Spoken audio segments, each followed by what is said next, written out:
Olá, seja bem-vindo ao canal Eduardo do Souza Oficial. Deus abençoe grandemente a sua vida, Deus abençoe a sua casa, a sua família. Estamos aqui no audiobook do livro O Homem Mais Inteligente da História, do autor Augusto Cury. Hoje nós vamos para as partes 8 e 9 do livro, que tem o título que se chama Um Vendaval na Mente de Paulo e Lucas e os Impactos da Mesa Redonda. Eu tenho certeza que até o fim desse livro você vai ser impactado. Não perca nenhum episódio do livro, nenhuma parte, porque eu tenho certeza que até o fim você vai ser muito impactado pela leitura desse livro. Muitas vezes as pessoas não têm tempo para estar lendo, mas o audiobook é importante por causa disso, porque daí você pode estar ouvindo, mesmo que você esteja fazendo outras coisas, você pode estar ouvindo o áudio e eu tenho certeza que você vai ser muito impactado. Você que me acompanha no canal e ainda não é inscrito, se inscreva, deixe o seu like, compartilhe, deixe seu comentário e que você possa estar sentindo a bênção de Deus chegar até a tua vida. Que você possa estar se sentindo abraçado por Jesus e que nós possamos estar juntos aí conectados, ouvindo a mensagem desse livro, que eu tenho certeza que ele vai causar um impacto muito grande em sua vida. Então vamos para a leitura do livro e que você seja abençoado em nome do Senhor Jesus. Um vendaval na mente de Paulo e Lucas. Marco Polo conhecia as armadilhas do processo de interpretação. Sabia que toda interpretação corria o risco de contaminar uma observação. Uma barata podia ser vista como um dinossauro, um elevador podia ser sentido como uma caixa asfixiante, uma plateia podia ser encarada como uma ameaça. O ser humano é o próprio criador dos monstros que o aterrorizam, dizia ele quando orientava a Sofia. Quem sou? Como estou? Onde estou? A que aspiro?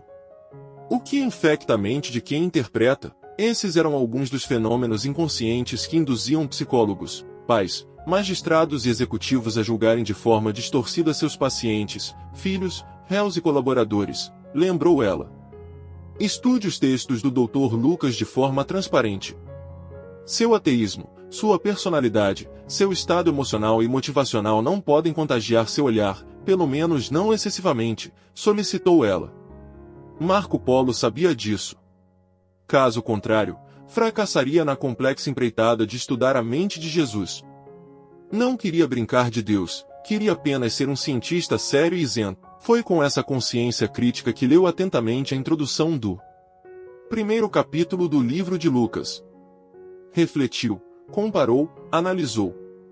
Não esperava grandes surpresas, afinal de contas, o que esperar dos primeiros parágrafos de um livro? Mas de imediato ficou perplexo com a narrativa. Não é possível. Que escritor é este? Indagou.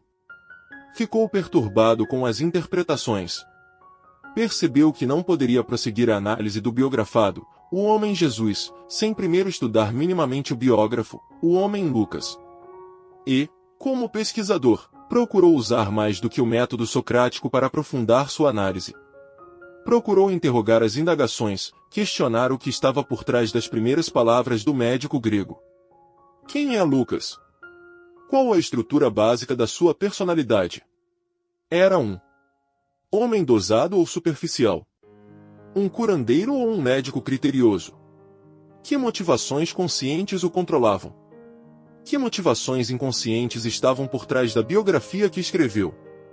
Seu texto era prolixo detalhista, prolixo evasivo, sintético superficial ou sintético profundo?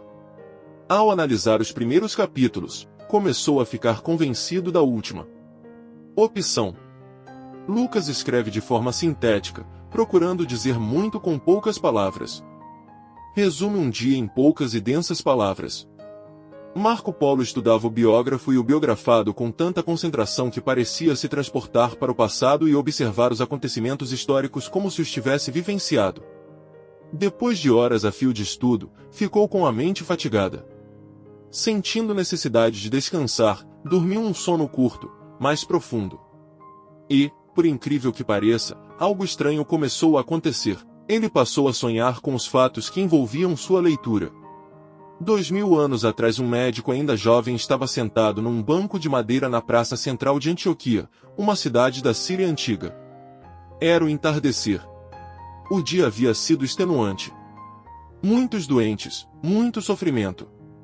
De repente, um sujeito mais ou menos da sua idade invadiu o ambiente público. Andava inquieto por toda a praça, falando para quem quisesse ouvir. Estava tão motivado que parecia delirar.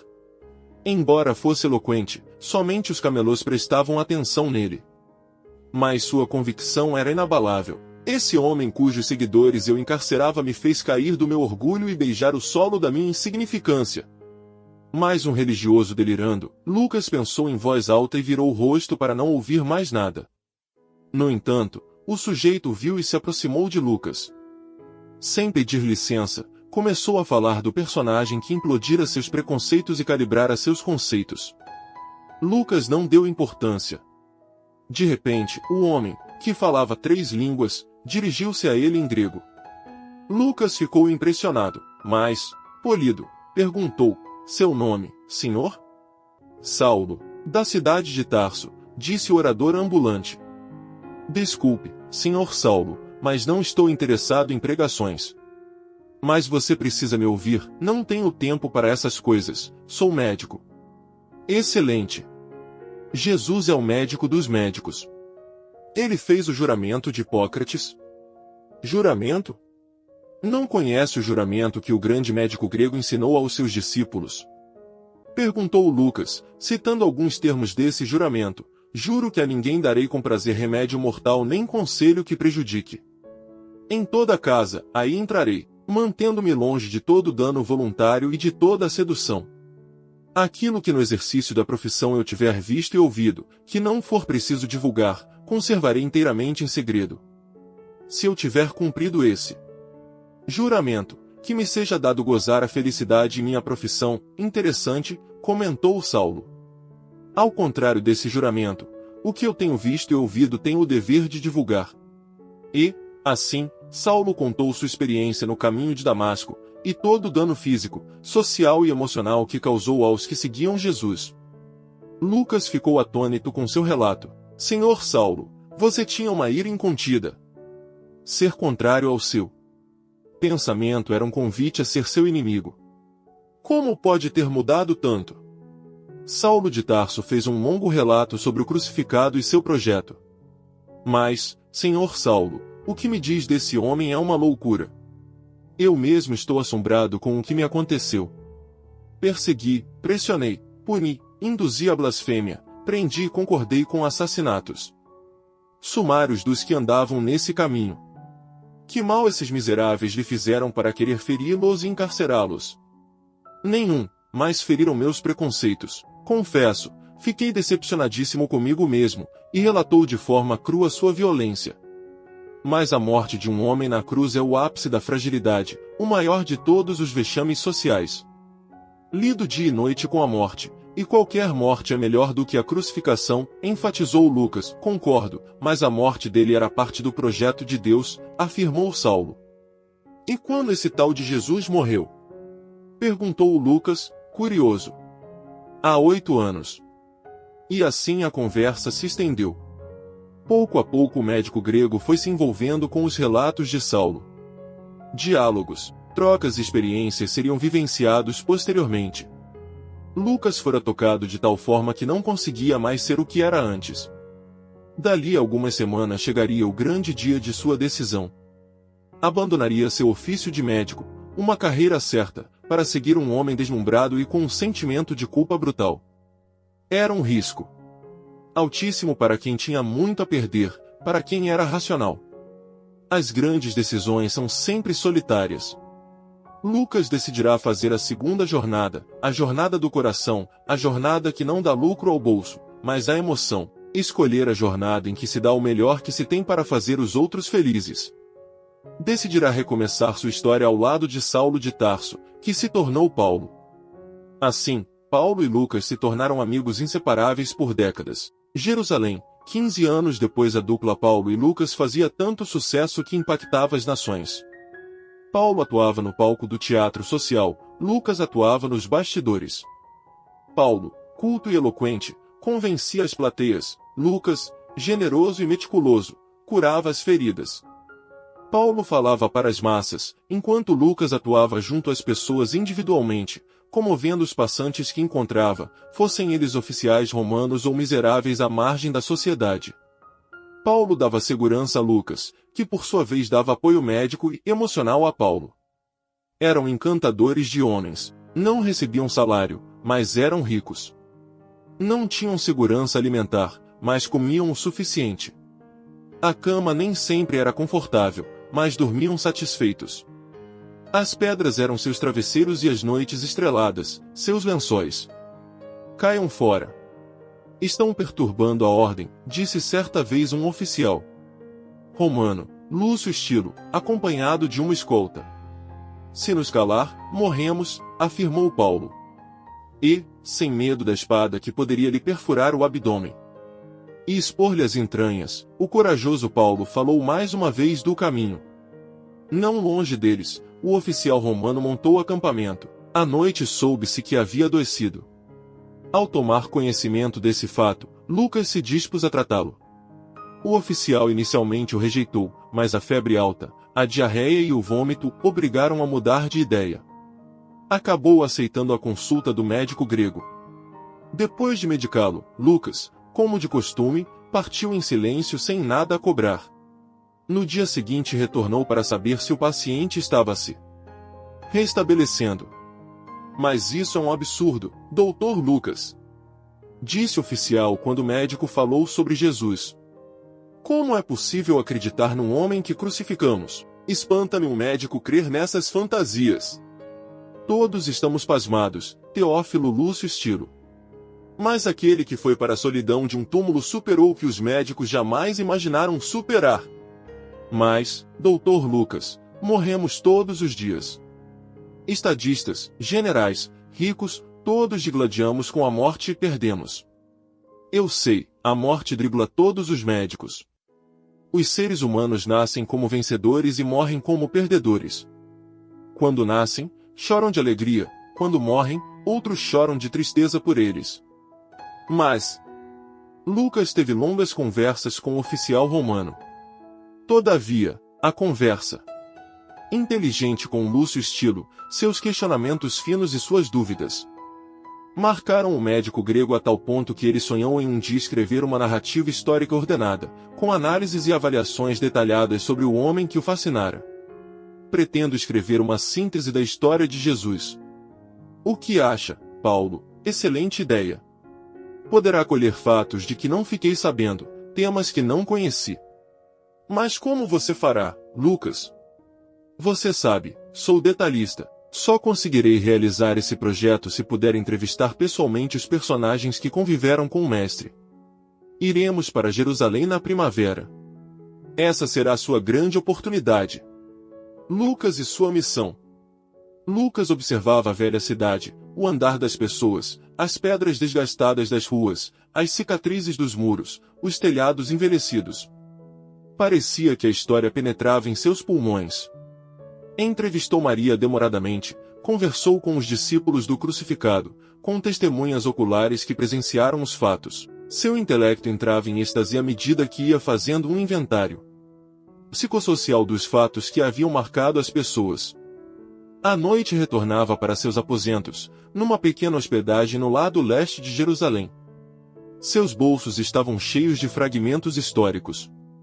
Guardava-os como a um tesouro incalculável. Como vou organizar todo esse material? Assumir a empreitada dessa narrativa é uma grande responsabilidade. Serei capaz? O Dr. Lucas se sentava numa cadeira rústica com pés assimétricos, o que gerava um balanço desconfortável. Mas não se importava. Eufórico, debruçava-se sobre uma mesa feita de tronco de oliveira que continha algumas saliências e alguns orifícios, fruto do trabalho incansável de fungos e cupins. A luz não era boa, o ambiente não era arejado, mas ele tinha o melhor espaço do mundo para libertar o pensamento. O Dr. Lucas agora era o médico das letras, um escritor obsessivo, organizando a narrativa e procurando sintetizar as entrevistas.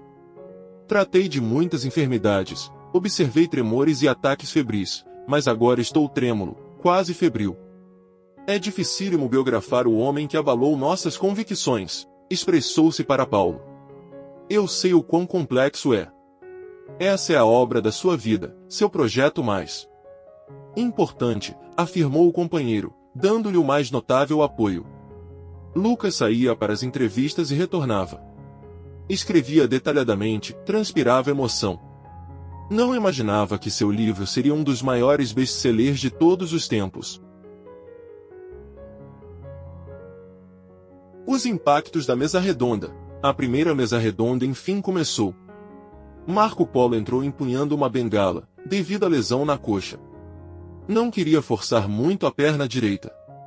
Mas estava compenetrado, pensando não no acidente, mas na leitura e nas análises que havia feito sobre os escritos do Dr. Lucas. Cumprimentou Sofia dando-lhe um beijo no rosto. Ela tinha um leve hematoma na testa. Estendeu as mãos para o Dr. Alberto e o Dr. Thomas. Em seguida cumprimentou seu amigo neurocientista, Michael, que não tardou a provocar os teólogos. Preocupado com o acidente Marco Polo? Sinto muito, indagou Michael. Não com o acidente, mas com a leitura. Afirmou. Pelo jeito já se decepcionou com os textos. Eu o conheço, afirmou o neurocientista. Apesar de ter um imediato estranhamento com Michael, o Dr. Alberto, o teólogo do Vaticano, tentou amenizar o clima, mas o fez errado. Estamos animados em discutir os textos de Lucas, um dos santos mais notáveis da Igreja. Espere aí. Não estou aqui para estudar santos e dogmas. Retrucou o Dr. Michael, levantando-se para sair. Sou cientista. Não gastarei meu tempo com crenças questionáveis. Espere, Michael. O debate nem começou e você já está desistindo? Disse Marco Polo, mas seu semblante já diz tudo. Você agora lê pensamentos, Michael? Questionou Sofia, a moderadora. Michael se sentou, mas ainda estava inconformado. Antes de começar a estudar a mente de Jesus, precisamos estudar a mente do seu biógrafo. Mas acalme-se, Michael. Não estudaremos o Lucas beatificado, mas o homem real, concreto, que grita através de seus escritos, reiterou o Dr. Marco Polo. Desculpem-me, estamos tão viciados em falar de forma religiosa que é difícil mudar nosso linguajar, disse o Dr. Alberto, constrangido, acrescentando em seguida, mas não sabemos quase nada sobre Lucas. Sua origem, onde nasceu, quem foram seus pais, sua educação, como se voltou para o cristianismo, quando morreu. É estranho. Estudei tanto sobre os primeiros textos de Lucas que dormi e sonhei com ele. Claro que isso não tem validade científica, mas o silêncio pode denunciar mais do que as palavras, afirmou Marco Polo. Marco Polo tem razão. Ainda que os achados sejam restritos, precisamos discutir o escritor por trás do livro, mesmo que mergulhemos mais no mar das dúvidas do que no das respostas, disse Sofia. Marco Polo abriu um leve sorriso e em seguida perguntou aos participantes: vocês não acham estranho que um médico grego, um seguidor de Hipócrates, tenha decidido seguir um crucificado? Não os surpreende um ser humano largar a medicina, sua segurança e sua cidade para perambular pelo mundo?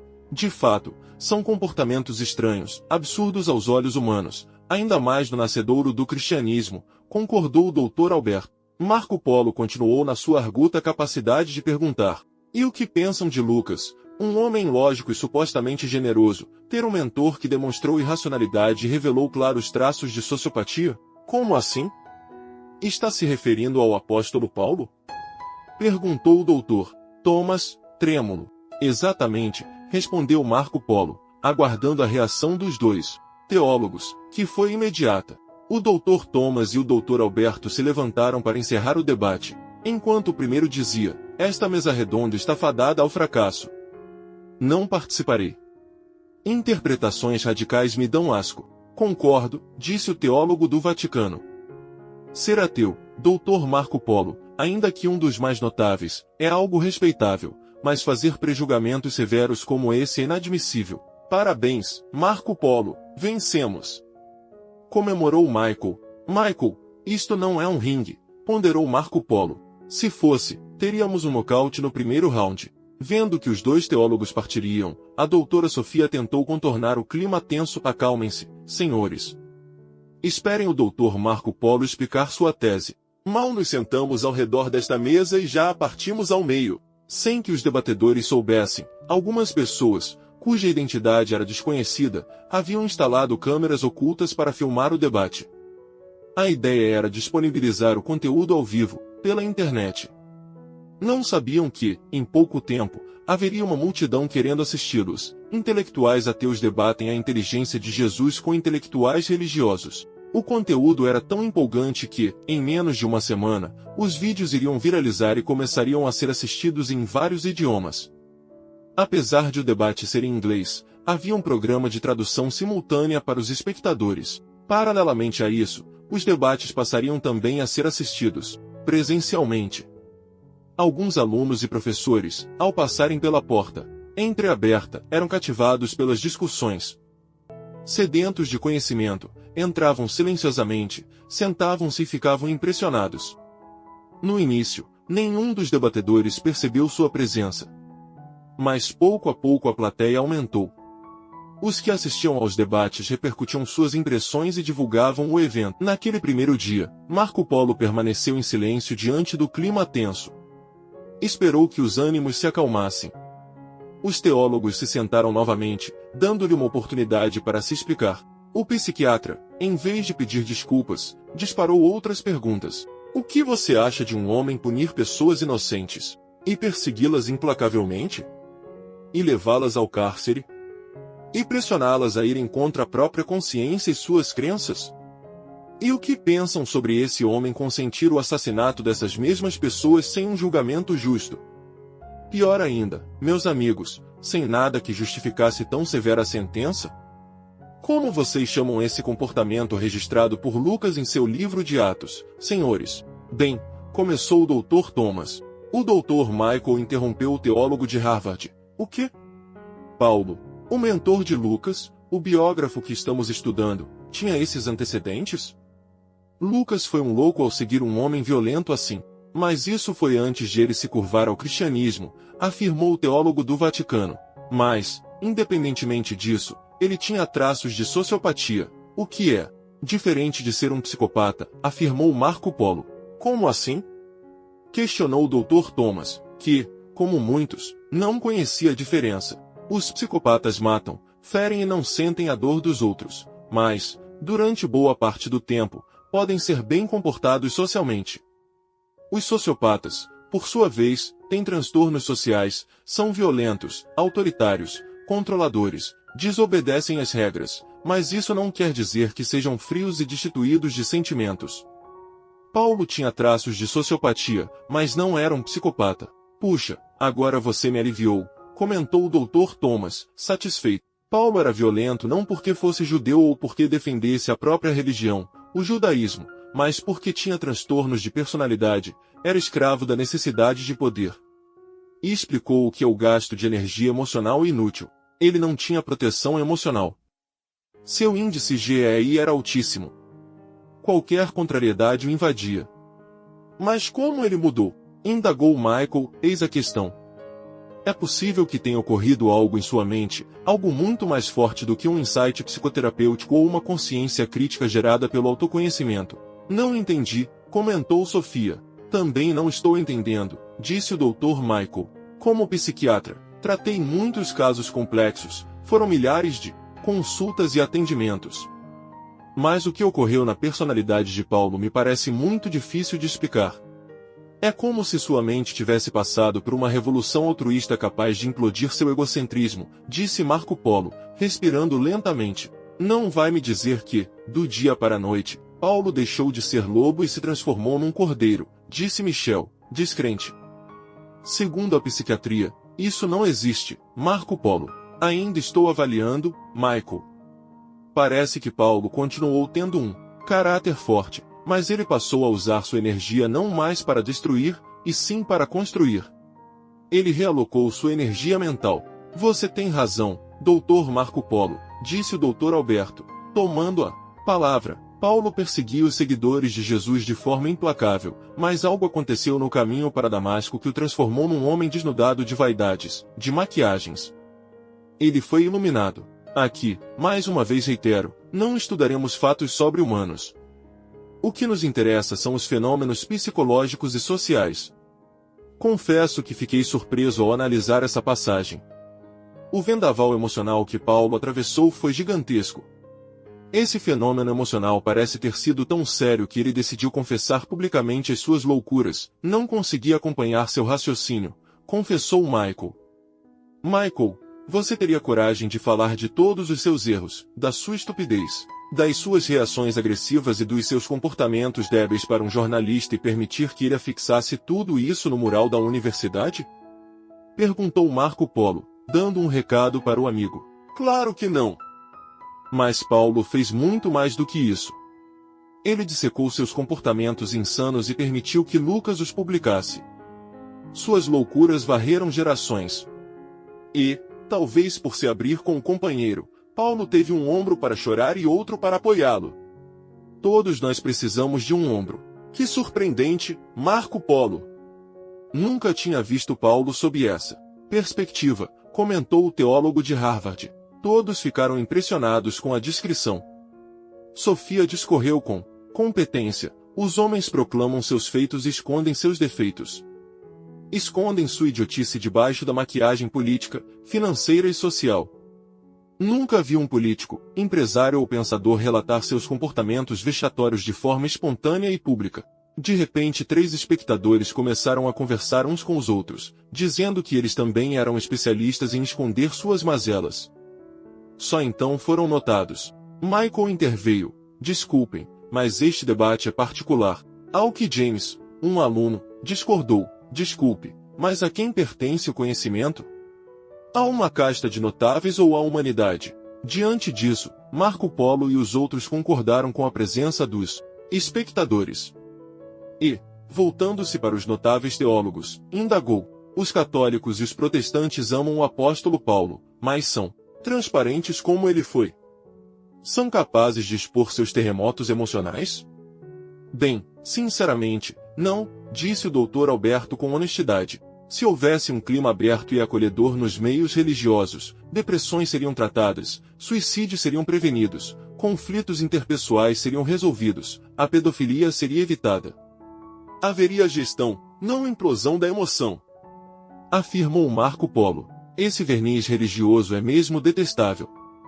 Paulo o aboliu ao máximo, admitiu corretamente o teólogo do Vaticano. No debate seguinte, Marco Polo se preparou para citar exemplos gravíssimos do que acontece em 2 das principais religiões do mundo, o catolicismo e o protestantismo. Lembro-me de um bispo católico e professor de teologia que tinha ataques de pânico. Era um ser humano inteligente, dócil, amável, mas toda vez que fazia suas homilias tinha a sensação súbita de que ia morrer. Sentia que seu coração iria saltar pela boca, seus pulmões pareciam prestes a explodir. Uma experiência horrível.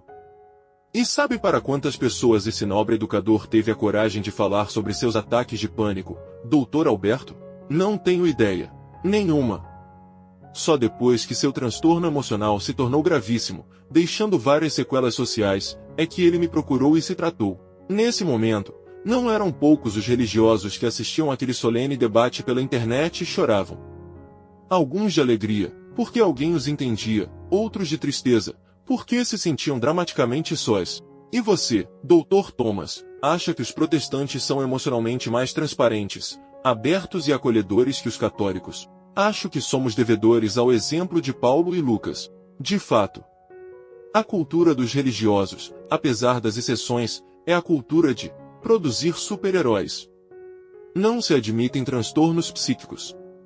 Tê-los é sinal de fragilidade, um convite ao sentimento de culpa. Eles deveriam ser acariciados, acolhidos, cuidados. Não é essa a cultura de Paulo. Quantos são os que estão fatigados, sofrendo por antecipação, ruminando perdas e mágoas, angustiados, com o planeta emoção esgotado? Não sei, nem eu, pois falta pesquisa. Lembro que atendi um líder protestante batista, culto, generoso, notável entre seus pares. Ele estava deprimido, ansioso, sem encanto pela vida. Pensava em desistir de tudo. Sabe para quantas pessoas ele contou seu caos? Dr. Thomas? Imagino que a ninguém. Nem para a esposa. Esse bom homem, num rompante de desespero, pegou seu carro e foi para uma estrada com a ideia de tirar a própria vida. Queria atirar-se de um penhasco. Então recebeu um telefonema da esposa. Onde você está? O que está fazendo? Ele caiu em prantos. Depois desse episódio, me procurou para se tratar.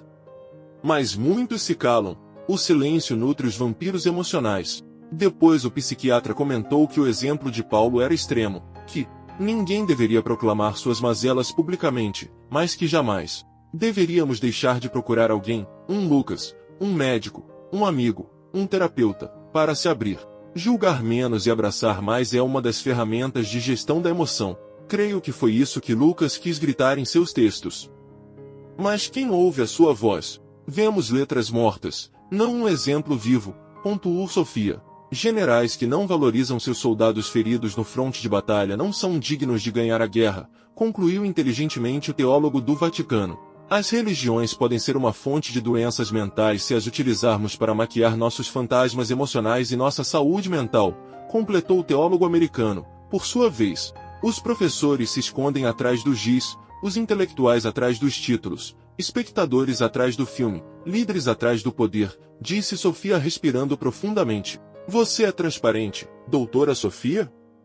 Indagou Michael. Os olhos de Sofia lacrimejaram. Meu ex-marido tinha um grave transtorno de personalidade. Você não precisa entrar em detalhes, disse Marco Polo. Mas eu quero. Meu caso se tornou público. Nesse momento, a inteligente e delicada Sofia resgatou seu passado. Recordou os dias tristes em que seu marido a humilhava.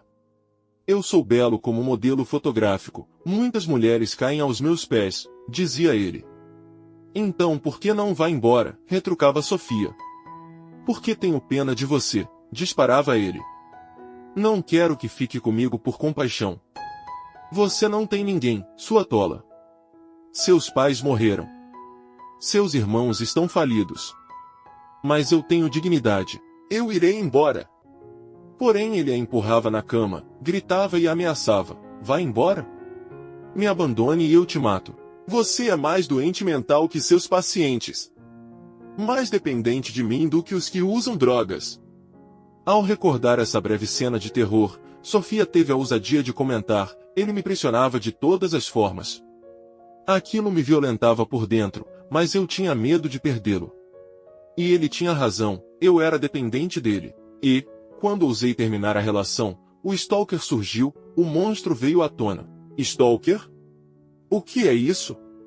Perguntou o Dr. Alberto. Stalker quer dizer perseguidor. É o termo que se usa quando um algoz passa a perseguir sua vítima. Ele se torna predador e ela, a caça. Só nos Estados Unidos, 500.000 mulheres são vítimas desses agressores. Meu ex-marido passou a me perseguir no trabalho, nas ruas, pelo telefone, pelas redes sociais. Fazia pressão, chantagens, ameaças. Fui vítima desse homem por 5 anos, disse em meio a lágrimas. Se você, que é uma psiquiatra lúcida, se submeteu a esse ultraje, quantas mulheres não se calam? Comentou Marco Polo. Muitas. Tenho vontade de dar palestras para ajudá-las. Todos na mesa redonda aplaudiram sua coragem. Sem que ela soubesse, tudo o que falou foi transmitido via internet, impactando milhares e milhares de mulheres. Sua privacidade fora violada, mas inúmeras mulheres resolveram denunciar seus predadores. E você, Michael? Que vampiros o assombram? Indagou o Dr. Alberto. Não estou preparado. E você, Dr. Alberto? Também não estou preparado. Idem, declarou o Dr. Thomas. Quem não mapeia seus fantasmas mentais será assombrado por eles até o último suspiro existencial, arrematou Marco Polo. O tempo está avançado, mas um dia lhes contarei sobre meus fantasmas. Quando essa frase ganhou a internet, imediatamente viralizou. Milhões de pessoas compartilharam o vídeo. Logo depois desse debate, os membros da mesa começaram a receber notícias de alguns de seus amigos, alunos e colegas de trabalho dizendo que os estavam acompanhando em tempo real. Antes do debate seguinte, os participantes se reuniram e pensaram em proibir essa divulgação. Nossa privacidade está em jogo. Tudo o que Sofia falou vazou. Não sabemos quantas pessoas em quantos países estão assistindo. Recebi informações até de Singapura, comentou Michael.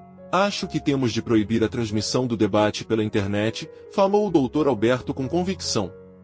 Mas Sofia disse com maturidade. Claro, Ninguém deve expor coisas íntimas e comprometedoras na internet. Mas se nos espelhássemos um pouco no mentor de Lucas, o apóstolo Paulo, que teve a coragem de falar de seus erros, seríamos menos hipócritas do que costumamos ser em nossas universidades, instituições e até em nossas religiões. Muitas pessoas poderão ser ajudadas. Recebi diversas mensagens de pessoas me agradecendo por contar a minha história. Acho saudável o uso da internet com critério. Voto a favor de continuarmos sendo filmados, disse Marco Polo. E todos os demais os acompanharam. Assim, o debate começou a ter alcance internacional. A mais notável mesa redonda que se instalou para estudar a mente de Jesus também estava expondo a personalidade dos debatedores e dos internautas de todas as culturas. Participar dela, ainda que como espectador, era um convite para garimpar as chagas emocionais, um perigo para quem amava se esconder de si mesmo.